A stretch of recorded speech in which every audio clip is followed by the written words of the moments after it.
आगे हमर पागली मारा बता कफनवा देले आ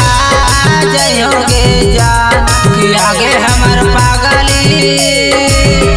मारा बता कफनवा देले आ जइयोगे जान जहिया तू हो में दूरी मार ले बहु दिला में छोरी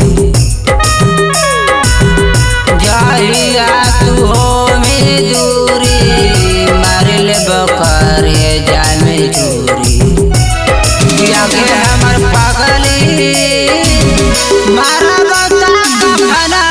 देले आ जइयोगे जान कि आगे हमर पागली मारा बता कफनवा देले आ जइयोगे जान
लेके जाए तो आज के रतिया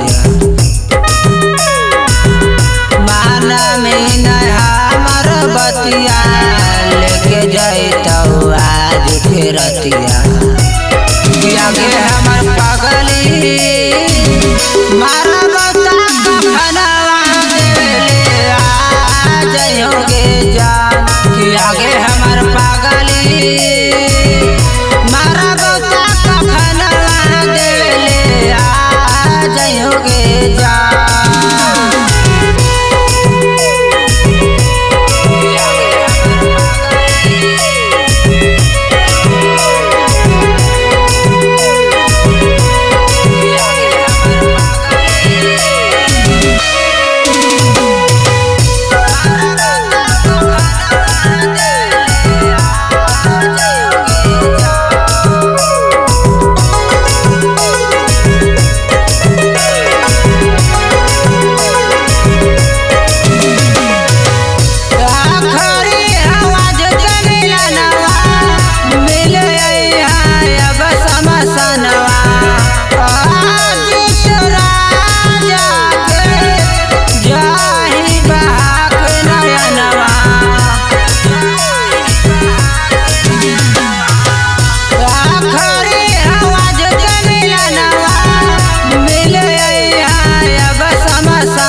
लेके जाए तो आज के रतिया